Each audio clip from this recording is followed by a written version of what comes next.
नमस्कार।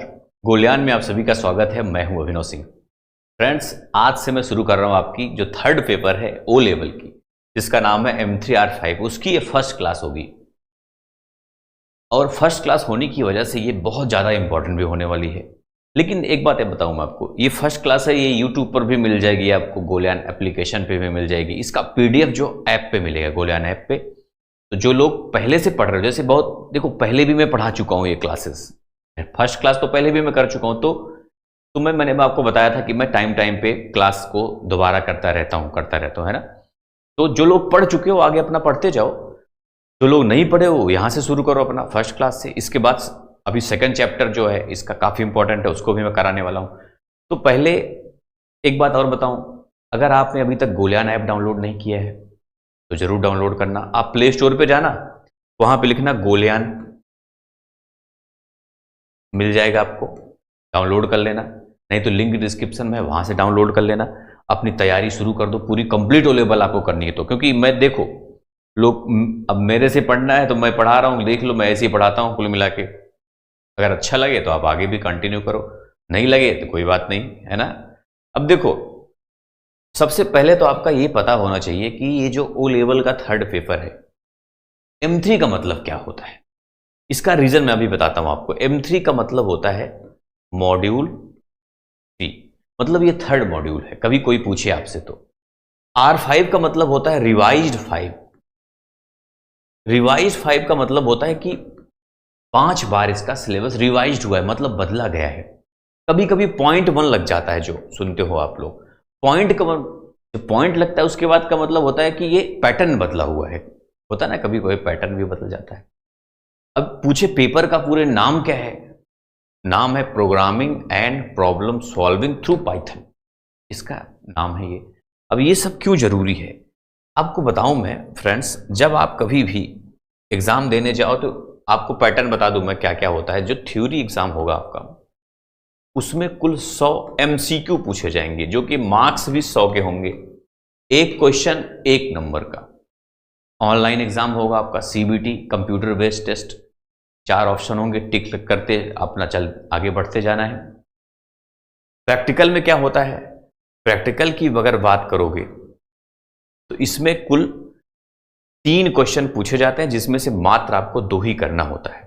अच्छा, एक क्वेश्चन की जो प्रैक्टिकल में वैल्यू होती है वो 40 + 40। देखो, पहले अगर जो लोग नए होंगे वो लेवल में, पहले पैटर्न अलग होता था, अभी अलग बदल दिए हैं। अभी प्रैक्टिकल का एग्जाम भी ऑनलाइन होता है और थ्योरी का एग्जाम भी ऑनलाइन होता है आपका। तो प्रैक्टिकल में 3 पूछेंगे, 2 ही करना होता है। 40 नंबर, 80 हो गया। लेकिन ये टोटल तो 100 नंबर का होता है प्रैक्टिकल, आपने यही सुना होगा। तो 20 कहां गया, तो 20 का एक्चुअल में होता है वाइवा।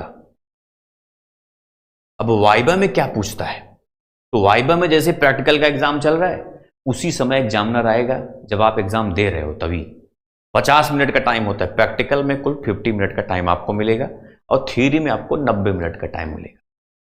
90 मिनट में 100 क्वेश्चन। थ्योरी सिंपल है, 50 मिनट ये भी सिंपल है, बहुत आसानी से हो जाता है। एक भी क्वेश्चन आप पहुंचा दिए तो भी पार कर लोगे, पास वर्ग का हो जाएगा आपका।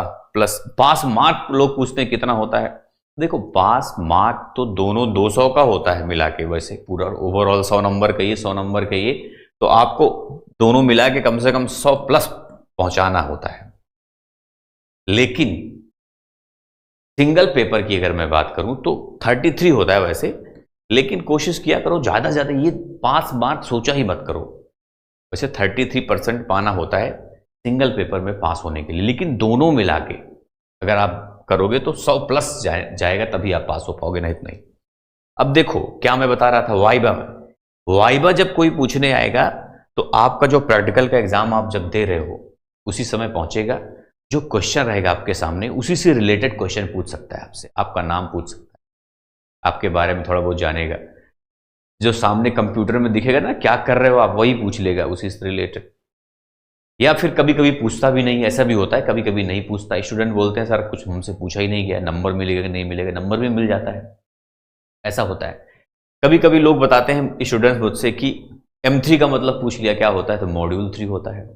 R5 का मतलब पूछ लिया, रिवाइज्ड 5 पूछ लेता है कि इसका नाम बताओ पेपर का, तो यही programming and problem solving through Python. तो ये सब आपको बेसिक चीजें तो पता होनी चाहिए।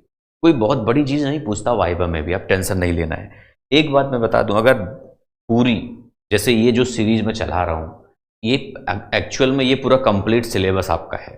चैप्टर 1 से शुरू करूंगा मैं और चैप्टर 9 तक जाएगा कंप्लीट सिलेबस। तो इसको जो पूरा कर लिया कंप्लीट सिलेबस टाइम रहते, मतलब टाइम से पहले, जैसे एग्जाम है उसके 1 महीने पहले आप सिलेबस पूरा कर लिए, अब 1 महीने का टाइम बचता है। उसके बाद फिर मॉक टेस्ट भी आपको मिलेगा कोर्स के साथ। अगर जो कोर्स ज्वाइन कर चुके हो तो वहां पे देखोगे मॉक टेस्ट भी है, मॉक टेस्ट लगाओ आप लोग। प्रैक्टिकल सेक्शन मिलेगा, प्रैक्टिकल सेक्शन में प्रीवियस ईयर के सारे क्वेश्चन है, आराम से सारा पढ़ लो। ये अगर पूरा रहेगा आपका, उसके बाद जब पढ़ोगे ना तो एकदम आसान लगेगा आपको सारी चीजें, और उसके बाद आराम से आप प्रैक्टिकल भी पूरा पास कर ले जाओगे, इसी में से बाहर आने वाला नहीं है। और थ्योरी भी आराम से मॉक टेस्ट लगाओ, पूरा आराम से पास कर ले जाओगे आप। बाकी क्वेश्चन आंसर की क्लासेस भी मैं प्रैक्टिस सेट कराऊंगा, तो आपको और हेल्प होगा आपके लिए। ऐसे अब देखो सिलेबस की मैं बात करूं चैप्टर वाइज, तो कुल 9 चैप्टर हैं आपके M3 में।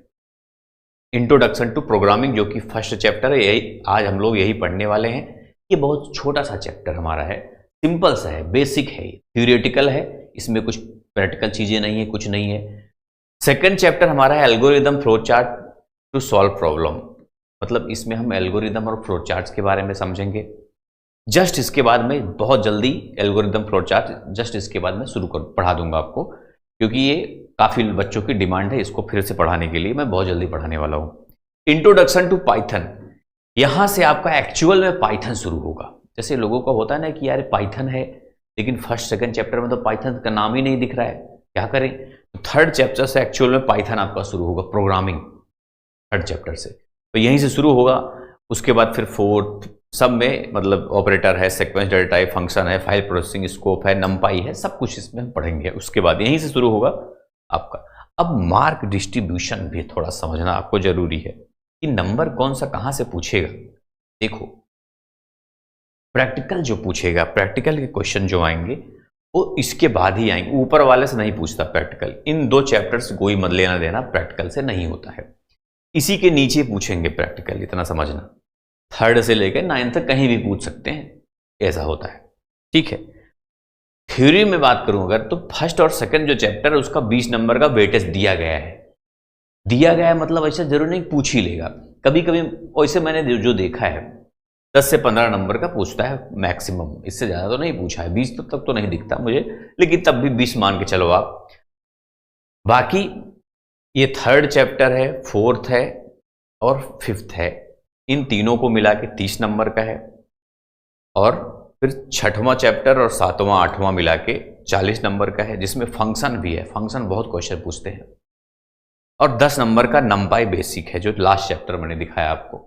तो सारे इंपॉर्टेंट है ये सब, अगर वही करो पढ़ लोगे अच्छे से तो आप बहुत इजीली थ्योरी में भी पास हो जाओगे, प्रैक्टिकल में भी पास हो जाओगे, ठीक है, बहुत इजीली सीखोगे तब। देखो एक होता है सीखना, एक होता है पढ़ना, मैंने आपको पहले बता दिया है। तो पढ़ने की कोशिश कम करो, सीखने की कोशिश ज्यादा करो, और मैं सिखाने की कोशिश पूरी करता हूं, बस आप लोग सीखना शुरू कर दो बस। अब चैप्टर 1 जो कि नाम है इसका इंट्रोडक्शन टू प्रोग्रामिंग, ये चैप्टर काफी छोटा सा है, इसमें कोशिश हो सकता है एक ही क्लास में आज ही ये चैप्टर खत्म हो जाए। अब देखो कितनी देर तक चलती क्लास, अभी तो मैं भी शुरू किया हूं। अब देखो इंट्रोडक्शन टू प्रोग्रामिंग मतलब प्रोग्रामिंग के बारे में समझना है हमको, प्रोग्रामिंग का परिचय जानना है। तो प्रोग्रामिंग क्या होता है, देखो किसी भी प्रॉब्लम को सॉल्व करने का जो पूरा तरीका होता है एक्चुअल में, वो प्रोग्रामिंग कहलाता है। अब प्रॉब्लम क्या है, समस्या क्या है, तो ये कंप्यूटर की भाषा की बात मैं कर रहा हूं। कंप्यूटर में जैसे कोई सॉफ्टवेयर डेवलप करते हो आप, जैसे मान लो आपके मन में आया कि एक एप्लीकेशन बनाते हैं, या फिर जैसे बहुत सारे एप्लीकेशन मार्केट में देखो घूम रहे हैं। पेटीएम, उसने सोचा होगा ना कि यार पैसे लोगों को भेजने में बड़ा परेशानी होती है, पेटीएम बना दिया, अपना तुरंत स्कैन करो कहीं से भी भेज सकते हो, ऐसा ई वॉलेट बना दिया। जोमेटो, उसने क्या किया, लोगों को फूड डिलीवरी मतलब खाना पाने में प्रॉब्लम होती थी, कहाँ से खाना लेंगे कहाँ से नहीं, जॉब करने वाले होते थे, मतलब ऐसे उसने क्या किया, जोमेटो बनाया कि यार चलो इससे क्या होगा, लोगों की प्रॉब्लम है खाना, उसने क्या किया, उसको सॉल्व किया जोमेटो बना के। प्रॉब्लम का मतलब नीड, जो लोगों की नीड है, जरूरत जो है उसको, उसको सॉल्व करना, तो बीच की पूरी प्रक्रिया को ही प्रोग्रामिंग कहते हैं। तो प्रोग्रामिंग करने के लिए बहुत सारी भाषाएं हैं, लैंग्वेज है, प्रोग्रामिंग लैंग्वेज उनको कहते हैं, उसको सॉल्व करने के। अभी मैं बताता हूँ सारी चीजें। ये तो एक छोटी सी बेसिक चीज मैंने बताया आपको।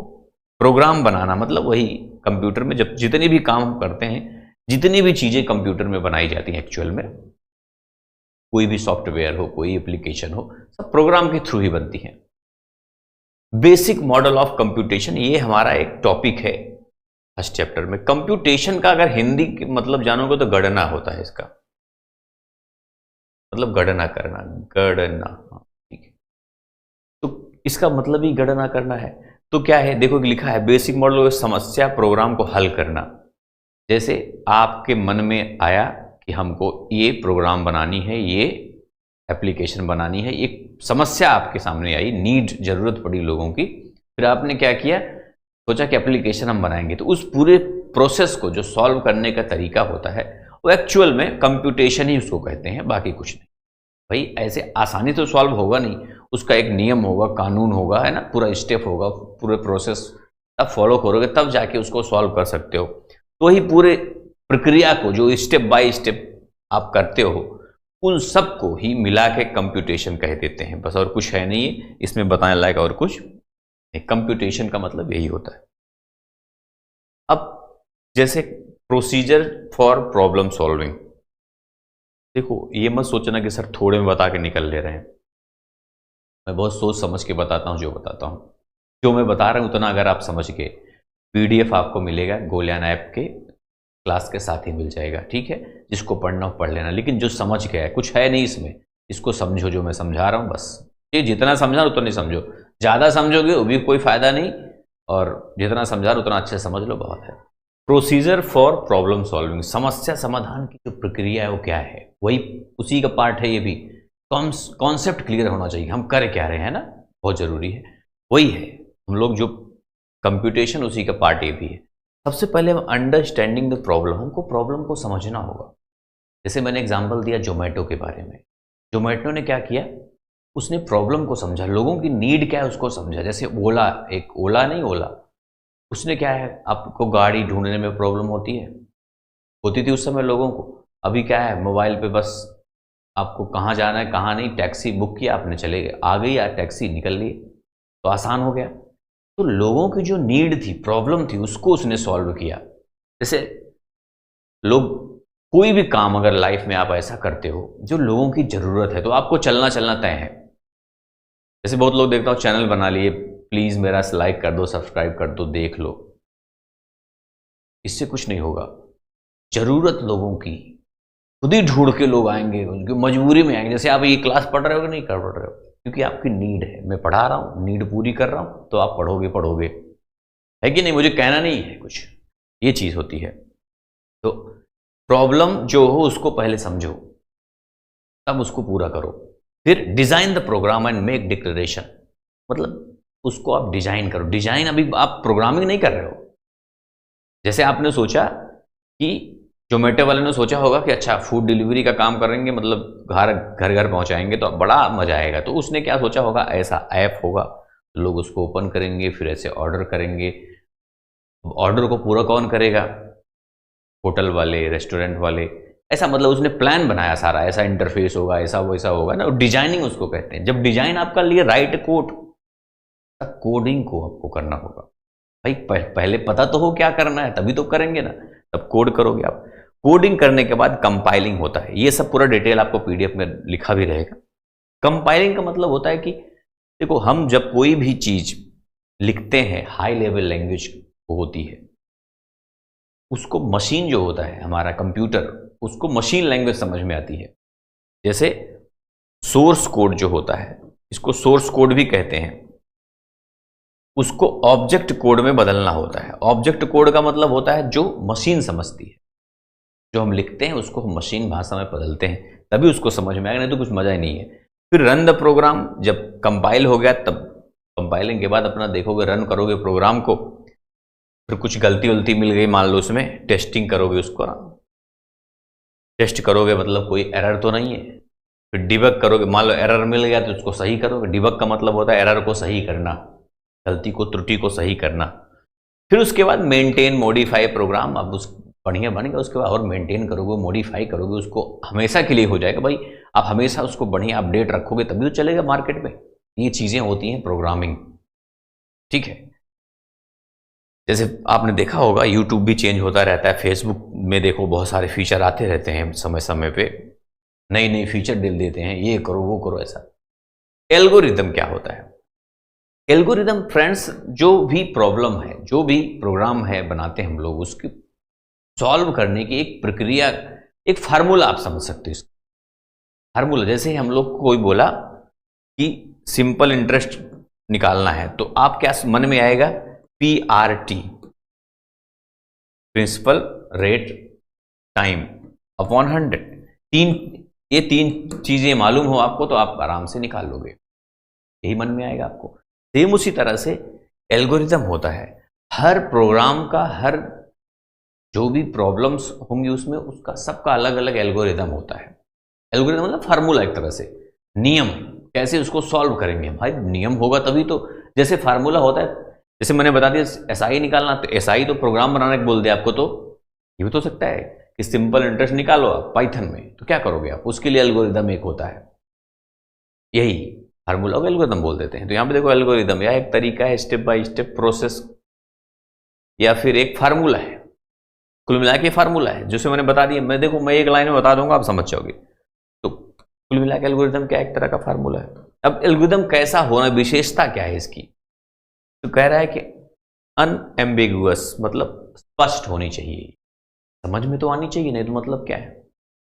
इनपुट, उसमें एक इनपुट होना चाहिए ऊपर से, जैसे वेरिएबल वगैरह डिक्लेयर नहीं करते, A=5 B=7, ऐसा एक तरह का इनपुट भी कहते हैं। कभी कभी इनपुट भी हम लोग उसको ले लेते हैं कि यूजर इनपुट करेगा तभी तो होगा, यूजर इनपुट, या ये सब प्रक्रिया इनपुट कहलाता है। आउटपुट भी होना चाहिए भाई, मतलब क्या है? बिना आउटपुट के इनपुट होगा तो आउटपुट होगा।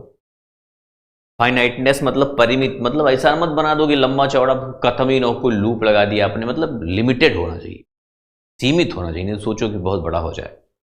फीसिबल मतलब संभव हो, संभव का मतलब यार ऐसा चीज मत बना दो कि जिसकी कोई संभावना ही ना हो, है कि नहीं? ये चीज। इंडिपेंडेंट मतलब होता है स्वतंत्र, आप सब समझते हो।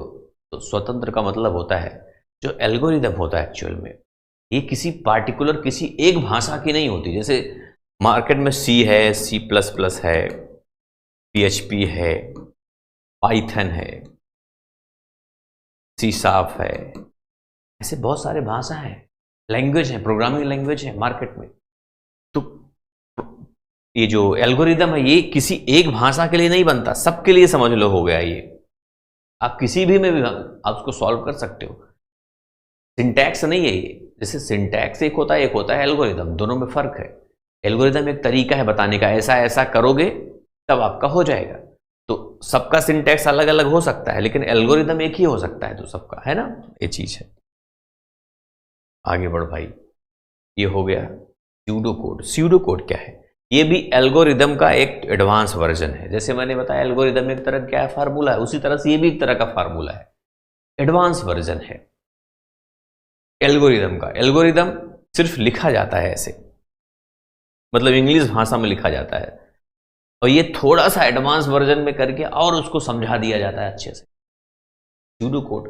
तो स्यूडो कोड को एल्गोरिदम के चढ़ जोड़ के रूप में परिभाषित, वही तो कह रहा है ये एल्गोरिदम के ही एक पार्ट है, ये है ना, वही चीज है ये, बस उसको थोड़ा सा एडवांस कर देते हैं। कैसे? मैं आपको बताता हूं। सिंटैक्स मत समझ लेना इसको अभी। जैसे मैं आपको बताऊं, ये ऊपर देखो एल्गोरिदम है, स्टार्ट हुआ, फिर उसके बाद रीड AB, मान लो 2 नंबर को गुणा करना है आपको, और गुणा को C में स्टोर कर देना है। तो AB को रीड किया, ये C = A × B कर दिया आपने, प्रिंट C कर दिया, एंड कर दिया। अब वही चीज स्यूडो कोड में जब जाओगे तो 3 नंबर दिखा, इंट ABC दे दिया, और सेट B = 5, A = 1 भी दे दिया, और C = A × B, print C कर दिया। तो ये देखो स्यूडो कोड है और ये एल्गोरिदम है। अब इससे भी एडवांस वर्जन जब जाओगे तो पाइथन में अगर आपको यही प्रोग्राम सेम पाइथन में लिखना होगा तो कैसे लिखोगे? तो पाइथन एक नियम है, आप A = दे दिया 5, B = आपने दे दिया 6, C = आपने दे दिया A × B। सेम ऐसे प्रोग्राम पाइथन का है ये। अभी 3rd चैप्टर से आप पढ़ना शुरू करोगे, लेकिन आपको थोड़ा थोड़ा बता देता हूं मैं। ये पाइथन का प्रोग्राम है, बस फिर प्रिंट सी कर दो, हो गया, खेल खत्म। ये प्रिंट सी, ये बन गया, यही पाइथन प्रोग्राम है ये वाला। अब ये एल्गोरिदम है इसका, और ये स्यूडो कोड है। ऐसे ही सब में होगा थोड़ा बहुत दाएं बाएं, मतलब सिंटैक्स के ऊपर डिपेंड करता है। पाइथन सिंपल सिंटैक्स होता है, पाइथन में ऐसा कुछ नहीं। पाइथन सबसे सिंपल प्रोग्रामिंग भाषा है, लेकिन सिंपल का मतलब जैसे कुछ लोग सोचने लगते हैं हल्के में ले लेते उसको। सिंपल का मतलब ये नहीं हल्के में लेना है, सिंपल तो है लेकिन बड़ा हाई लेवल की चीज़ है ना, मतलब बड़ी बड़ी चीज़ें उसमें होती हैं। आज के टाइम पे जब से वो आया ना मार्केट में, सबकी बैंड बजा रखा है, भी जान लो। ये समझा आपने। Flow chart, flow chart algorithm का ही एक ग्राफिकल रिप्रेजेंटेशन है, जैसे आपको समझाई दूं यहीं पे।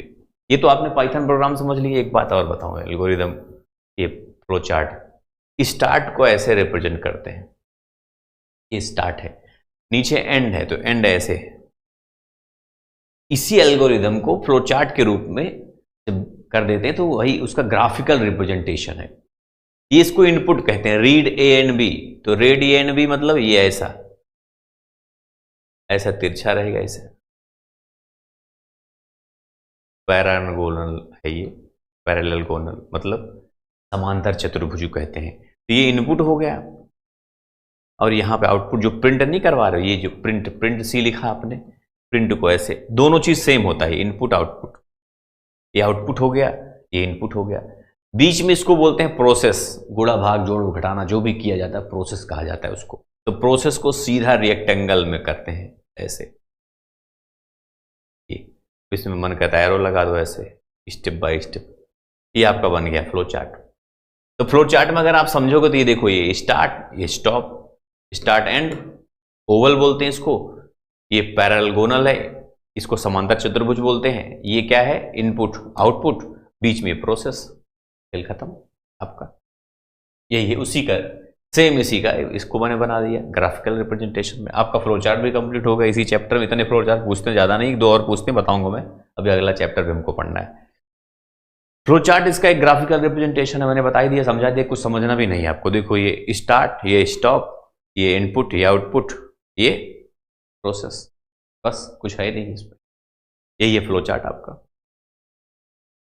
प्रोग्रामिंग लैंग्वेज की बात करेगा तो मैंने आपको समझा दिया कि प्रोग्रामिंग लैंग्वेज कोई वैसी भाषा नहीं है कि Hindi, English, French, Japanese, Chinese जो भी है, ये सब भाषा नहीं है। मराठी, गुजराती, तमिल, एक कंप्यूटर की भाषा है। हाई लेवल लैंग्वेज मतलब एक कह रहा है आर्टिफिशियल भाषा है, आर्टिफिशियल लैंग्वेज है ये। जैसे आप एक दूसरे से बातचीत करते हैं, उसी प्रकार कंप्यूटर या मशीन को भी कार्य करने के लिए एक भाषा की जरूरत होती है, वही प्रोग्रामिंग भाषा है। प्रोग्रामिंग भाषा 3 प्रकार की डिवाइड किया गया है, मतलब कंप्यूटर की भाषा को 3 में डिवाइड किया गया। एक मशीन भाषा, मशीन भाषा कंप्यूटर ही समझता है, मशीन लैंग्वेज है ये कंप्यूटर की भाषा है। एक्चुअली कंप्यूटर जो होता है वो यही भाषा समझता है, और ये बाइनरी में होता है। और बाइनरी फ्रेंड्स सब 0 और 1 में ही होता है, बस ये देखो। मतलब जो कंप्यूटर होता है एक्चुअल में 0 और 1 में ही उसका पूरा खेल चलता है। वो सिर्फ मशीन भाषा को समझता है जिसको बाइनरी कहते हैं। बाइनरी 0 एंड 1, यही सिर्फ इसका पूरा खेल इसमें होता है। अब और भाषा एक है असेंबली लैंग्वेज। देखो मशीन भाषा को कभी कभी आपको पता होना चाहिए, इसको लो लेवल लैंग्वेज भी कहते हैं। क्या कहते हैं? Low level language. और असेंबली लैंग्वेज को भी लो लेवल लैंग्वेज ही कहते हैं। नहीं तो सोचो क्या है ये, लिखा है कि नहीं इसमें? ये लिखा तो है, एक भी लो लेवल लैंग्वेज है असेंबली लैंग्वेज भी, लेकिन ये एक मशीन लैंग्वेज नहीं। जैसे उसको मैंने बताया 0 और 1 में सिर्फ होता है, लेकिन ये ऐसा नहीं है। ये 0 से लेके 9 तक और 8 से लेके Z तक पूरा होता है असेंबली लैंग्वेज। पूरे में आप इसका काम कर सकते हो। ऐसे सेम ऐसे सारे भाषाएं होती हैं। जैसे हाई लेवल लैंग्वेज पे जाओगे तो भी वो भी सब समझता है, हाई लेवल लैंग्वेज भी, A से लेके Z से लेके सब, यहां तक कि जो स्पेशल सिंबल होते हैं उसको भी समझ जाते हैं ये लोग। लेकिन कंप्यूटर तो सिर्फ मशीन भाषा समझता है। उसके लिए असेंबली लैंग्वेज में जब कोई चीज आप लिखते हो तब ये पहले चलता था, अभी तो कहां अब चल रहा है। इस सेकंड जनरेशन की बात है। कभी पूछ लिया आपसे, सेकंड जनरेशन में ये चलता था, रियल टाइम सिस्टम वगैरह में यूज होता था। देखो ये लिखा भी है, रियल टाइम सिस्टम में इसका यूज किया जाता था, माइक्रो प्रोसेसर में भी करते थे इसका यूज उस समय। अभी तो मान लो जमाना बदल गया अब, लेकिन अगर यही चीज इसमें जब कोई चीज लिखोगे आप, तो मशीन को समझाने के लिए एक ट्रांसलेटर की जरूरत होती है। उस ट्रांसलेटर का नाम होता है असेंबलर। असेंबलर जो होता है वो असेंबली लैंग्वेज को मशीन भाषा में बदलता है। कभी आपसे पूछे कि असेंबलर क्या करता है, तो ये असेंबली लैंग्वेज को मशीन भाषा में बदल देता है। हाई लेवल लैंग्वेज, जैसे मैंने बता ही दिया आपको, हाई लेवल लैंग्वेज जो होता है वो पूरा देख, उसमें सब कुछ हो, 0 से 9 तक और A to Z plus special symbol भी यूज होते हैं। अब हाई लेवल लैंग्वेज एग्जाम्पल अगर आप देखोगे तो सारे हैं। देखो यहाँ पे C++ है, जावा है, पाइथन है, जावा स्क्रिप्ट है, C# है, PHP है, तो ये सब हाई लेवल लैंग्वेज। और इस समय यही चल रहा है सबसे ज्यादा, जितने प्रोग्राम होते हैं सब इन्हीं सब से किए जाते हैं। और इसको मशीन भाषा में कन्वर्ट करने के लिए कंपाइलर की जरूरत होती है। कंपाइलर लिखा है, ये है कंपाइलर। कंपाइलर क्या करता है, ये को बदल देता है मशीन भाषा में कंप्यूटर को समझाने के लिए। अब देखो हाई लेवल और बातें आपको समझाऊं मैं। कंपाइलेशन कैसे होता है ये थोड़ा समझ लो आप प्रोसेस।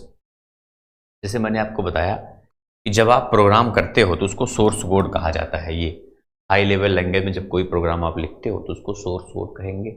अब सोर्स कोड को ट्रांसलेटर की जरूरत पड़ेगी, जिसको कंपाइलर, या मैंने बताया असेंबली लैंग्वेज का असेंबलर होता है, कंपाइलर भी होता है, एक इंटरप्रेटर भी होता है, मैं बताऊंगा मैं उसके बारे में भी। ट्रांसलेटर की मदद से ऑब्जेक्ट कोड में बदल जाएगा, जिस ऑब्जेक्ट कोड का मतलब मशीन कोड, मशीन भाषा में। तो एक लिंकर होता है। लिंकर क्या करेगा, जो आपका प्रोग्राम आपने अलग अलग सिंटैक्स, अलग अलग टुकड़ों में अलग अलग सेंटेंस, लाइनें जो भी लिखा होगा आपने, उन सबको लिंक करता है। लिंक करके बन जाता है एग्जीक्यूटेबल फाइल, व्यवस्थित फाइल बन जाता है आपका।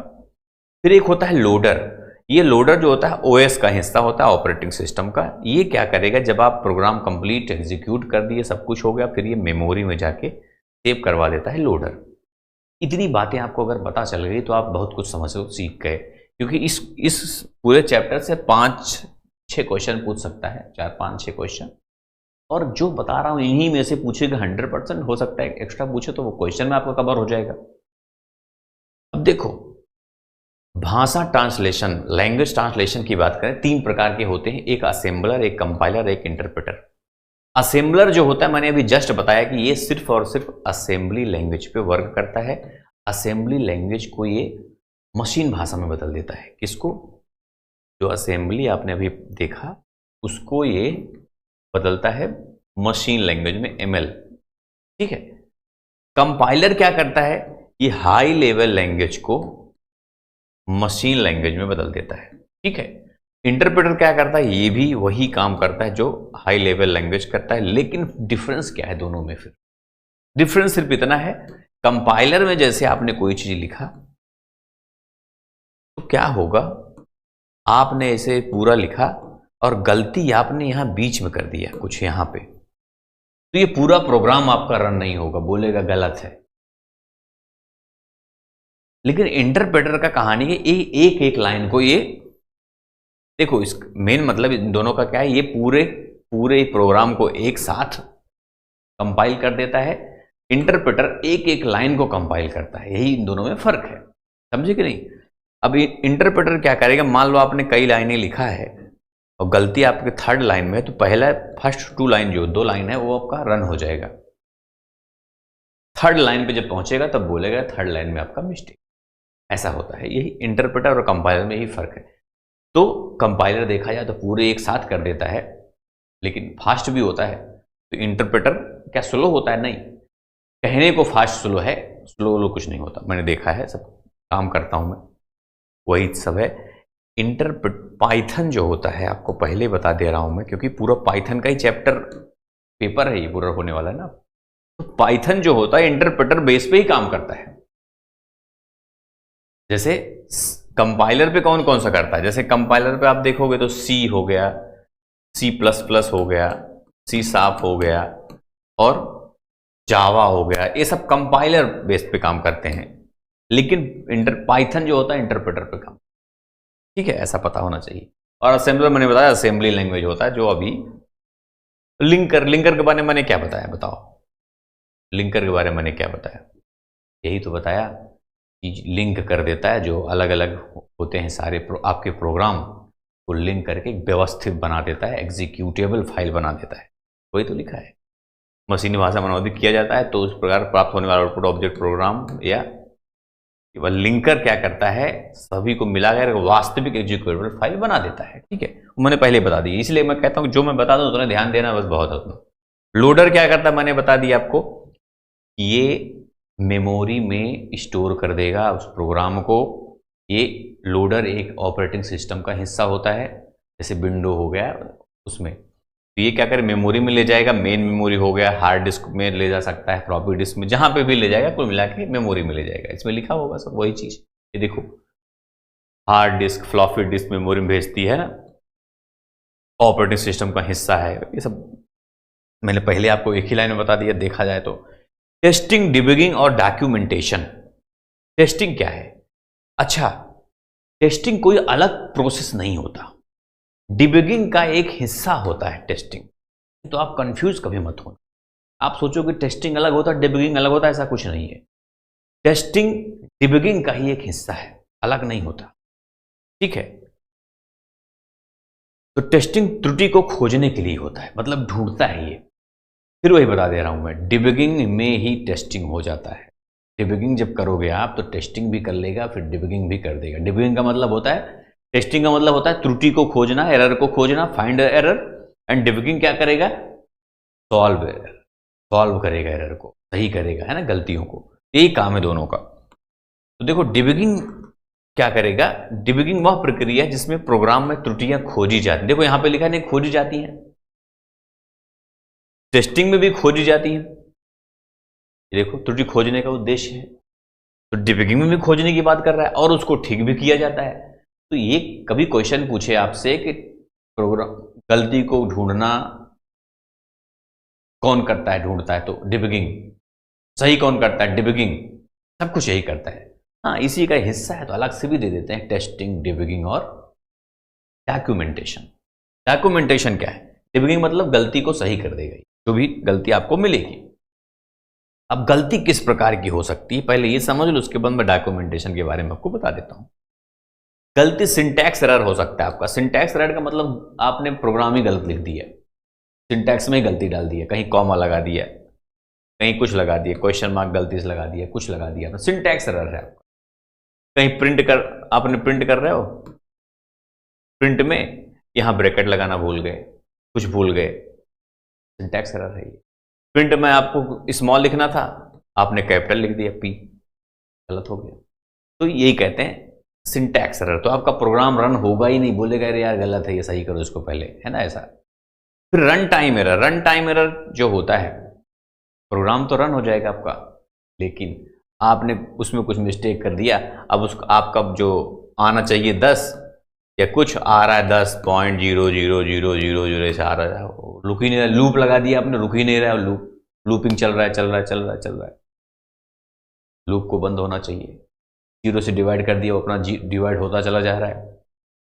ऐसा रन टाइम एरर इसको बोलते हैं। रन तो हो जाएगा लेकिन रुकेगा नहीं, गड़बड़ है। जिस उद्देश्य से आपने बनाया, जिस पर्पज से बनाया, वो काम ही नहीं हो रहा है आपका। Logical error. लॉजिकल एरर का मतलब होता है आपने लगाना था प्लस, आपने लगा दिया गुणा। अब भाई 10 + 5 करोगे तो 15 आएगा, आना चाहिए 15। अब 10 × 5 कर दिया आपने, अगर आप 50, फिर भी गलती है, तो बोलते हैं लॉजिकल एरर। कुछ भी हो सकता है यहाँ पे एग्जांपल, मतलब प्लस गुणा माइनस कुछ भी उल्टा कर दिया आपने, गलत कर दिया। डॉक्यूमेंटेशन क्या होता है फ्रेंड्स? देखो जब आपने प्रोग्राम को बना लिया, सॉफ्टवेयर डेवलप कर लिया, फिर उसको बनाने के बाद भी प्रोसेस शुरू होता है। फिर उसके बाद कहीं आपका खो न जाए, या फिर कैसा होना चाहिए उसके बाद, और उसमें मॉडिफाई करोगे कि नहीं करोगे। जैसे गोलयान ऐप है, अब गोलयान ऐप पे आप पढ़ रहे हो तो दो साइड है इसका। एक साइड ये है जहां मैं पढ़ा रहा हूं या फिर प्रोग्राम किया हूं, एक साइड है जहां आप पढ़ रहे हो। कभी कभी आपने कहा सर ये प्रॉब्लम हो रही है, उसको सॉल्व करना है, वो प्रॉब्लम हो रही है, सब हो रहा है, डाउनलोड नहीं हो रहा है, क्या नहीं हो रहा है, बहुत सारी समस्याएं होती रहती हैं आप सबके साथ। पूरा जो बनाने की प्रोसेस है, आपका जितनी कोडिंग है आपने रखना पड़ेगा, आपको जो कोड लिखा है, जो हिस्ट्री है, कैसे कैसे किया आपने, क्या किया, सब आपको सहेज के रखना होगा बढ़िया से, नहीं तो गड़बड़ हो जाएगा। डॉक्यूमेंटेशन का मतलब यही होता है कि जब बड़े सॉफ्टवेयर डेवलपमेंट प्रोजेक्ट चाहे जो भी हो, बड़ी मात्रा में संबंध डॉक्यूमेंट्स बनाते हैं, तो वही कह रहा है कि पूरा विकास विभिन्न दौरान होता है और अन डॉक्यूमेंटेशन का पूरा ऐतिहासिक रिकॉर्ड इकट्ठा करना, व्यवस्थित करना, भंडारण करना और शामिल करना, यही सब डॉक्यूमेंटेशन है। उसको सब व्यवस्थित करना।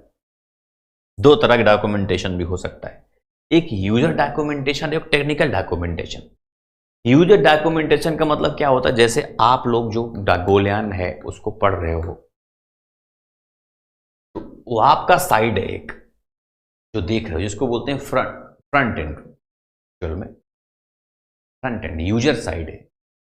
उसको कैसे दिखना चाहिए, उसको मेंटेन रखने के लिए भी एक प्रक्रिया इसकी होती है, ये बताने कि आप लोग कोई कमी ना हो आपके पास भी, प्लस मेरे पास जहां से मैं हूं, जहां पढ़ा रहा हूं, या फिर जहां पे टेक्निकल टीम जहां पे हमारी है, जहां पे कोडिंग हो रही, सब कुछ हो रहा है, इतना जान जितना ऐप हो, वेबसाइट आप देखते हो, सब कोडिंग की ही हेल्प से बनाई जाती है, ऐसे नहीं हवा में नहीं बनता कुछ। तो उधर भी आपको सिस्टम डॉक्यूमेंट यहाँ भी देखना होगा, उधर भी मेंटेन करना होगा, यूजर को भी अच्छा रिस्पॉन्स मिले, प्लस अपना भी संभालना होगा। यूजर में कोई कमी आती है तो आप ही देखोगे उसको, एक चीज। दूसरी चीज, यूजर को भी अच्छा इंटरफेस चाहिए, अच्छी सुविधाएं चाहिए, समय समय पर बदलना चाहिए। तो आप लोग भी मुझे कोई दिक्कत हो तो बताया करो फ्रेंड्स, ये नंबर है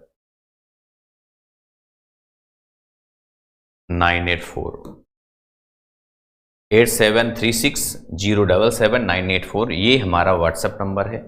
आपको कोई किसी भी तरह की प्रॉब्लम अगर आती है, इस नंबर पे व्हाट्सएप करना। आज क्लास यहीं पे समाप्त है और ये चैप्टर भी समाप्त है, पता है आपको, पूरा चैप्टर ही खत्म हो गया एक ही क्लास में। तो ये इतना ही था, लेकिन अभी बहुत कुछ पढ़ना है हमें। ये मत सोचना कि ऐसे सब होगा, अब अगला चैप्टर में ज़्यादा पढ़ना होगा, क्योंकि हमें जो हमारा सेकंड चैप्टर है, फ्लो चार्ट वगैरह हमको पढ़ना है ना, वो बड़ा है थोड़ा सा, काफ़ी लोग डिमांड कर, बहुत जल्दी मैं बस इसके बाद वही पढ़ाऊँगा। हो सकता है कल ही आपको एक क्लास मिले एल्गोरिथम फ्लो चार्ट का, ठीक है। तो अब कंटिन्यू ऐसे क्लासेस में करता रहता हूँ। आपको मैंने बताया, जिसको पढ़ना हो पूरा ओ लेवल, मैंने शुरू में बता दिया, तो आपको गोलयान ऐप जरूर डाउनलोड करो। अगर नहीं किए हो तो हो सकता है आप अंदर ही पढ़ रहे हो, गोलयान ऐप में बहुत सारे ज्वाइन किए हुए हैं, जुड़े हुए हैं। अगर आप बाहर पढ़ रहे हो यूट्यूब पे, तो आप गोलयान ऐप जरूर डाउनलोड करना, वहाँ से आपकी कंप्लीट ओ लेवल की तैयारी हो जाएगी और बहुत बढ़िया बेहतरीन तरीके से हो जाएगी। कोई प्रॉब्लम हो, नंबर मैंने दे ही दिया, मुझे बताना। मिलेंगे फिर फ्रेंड्स ऐसे किसी नेक्स्ट क्लास में, तब तक के लिए जय हिंद, जय भारत।